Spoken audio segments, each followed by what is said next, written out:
Igbo ndị ọma, ndewo no ụmụaka Igbo, ndewo. Isiokwu anyị bụ asụsụ na omenala nne na nna anyị agaghị efu. N'ihe nkụzi nke taa, anyị ga-eleba anya na ekene na ndụ ndị Igbo. Ekene na ndụ ndị Igbo, nke bekee kpọrọ greeting. Greeting is a polite sign of welcome or recognition, a formal expression of goodwill. According to Cambridge Dictionary, greeting is something friendly or polite that you say or do when you meet or welcome someone. Another definition of greeting is, it is an act of communication in which human beings intentionally make their presence known to each other to show affection. Ndị Igbo tụrụ ilu sị na ekwe ekene ihu asaa, ma ọ bụ ekene na-eme ka ihu saa.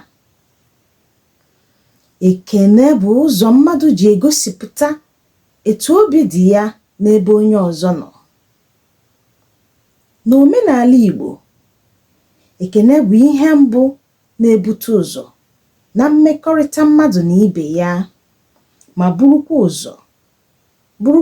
ụzọ eji egosi nkwanye ugwu. N'omenala Igbo, ekene bụ ihe mbụ na-ebute ụzọ na mmekọrịta mmadụ na ibe ya, ma bụrụkwa ụzọ eji egosi nkwanye ugwu. Ikele na ikwe ekele bụ ihe zuru ụwa niile ọnụ, ma ndị isi ọcha, ndị isi ojii, ndị Awụsa, ndị Yoruba na ndị Igbo na-ekene ekene. Mana akụkụ a na-eleba anya ya na ekene dịka omenala na njirimara ndị Igbo. Kedu etu ndị Igbo si ahụta ekene? Ekene so n'otu n'ime omenala ndị Igbo gbapụtara ihe, nke mere na onye Igbo ọbụla na-akpọ ekene n'ọnụ mgbe niile. Kedu otu ndị Igbo si ahụta ekene? Nke mbụ, ekene so n'otu n'ime omenala ndị Igbo gbapụtara ihe, nke mere na onye Igbo ọbụla na-akpụ ekene n'ọnụ mgbe niile. Nke ọzọ, ekene n'ala Igbo dịịrị nwoke ma nwanyị, nwata nakwa okenye, mana ọ bụ nwata na-ebu ụzọ atụpụ ekene iji gosi nkwanye ugwu. N'ala Igbo, enwere ụdị ekene dị iche iche, nwee oge eji ekene ha, nakwa ihe nke ọbụla na-egosipụta. Ụfọdụ n'ime ha gụnyere: nke mbụ, ekene njirimara ndị Igbo. Nke a bụ ekene eji mara ndị Igbo. Ha ji enwe mmekọrịta karịsịa ma ha nọkọ ọnụ n'ime ọgbakọ dị iche iche. Iji maa atụ bụ cha cha cha, Igbo kwenu, hey. Mụọnụ, hey. Zụọnụ, hey. Rienụ, hey. Kwezuonụ, hey. Nke ọzọ, ekene oge ụbọchị. Ekene oge ụbọchị bụ ndị a na-ekene n'oge dị iche iche n'ụbọchị, dịka n'ụtụtụ, n'ehihie, nakwa n'abalị. Eji maatụ, ị bọọla chi, ị pụtala ụra, ụtụtụ ọma, daalụ, ehihie ọma, uhuruchi ọma, ị batala ọrụ nke taa, ka chi foo, ma derezie ma gawa. Nke ọzọ, ekele ọrụ. Nke a bụ ekele ndị a na-ekene mgbe mmadụ na-arụ ọrụ. Ekwere ike iji ya agba mmadụ ume, nke gụnyere jisie ike, ndeewo, daalụ, ma derezie gawa. Nke ọzọ, ekene njem.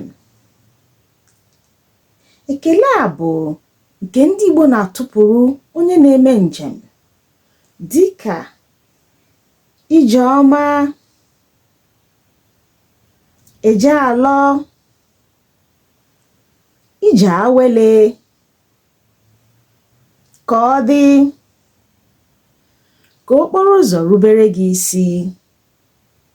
E nwekwara nke eji anabata onye si njem bata, dịka ị lọtala, nnọọ, derezie gawa.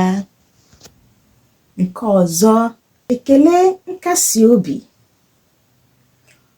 Nke a bụ ekele ndị Igbo ji akasi onye nwere otu ọdachi ma ọ bụ nke ọzọ obi n'ihe dakwasara ya, dịka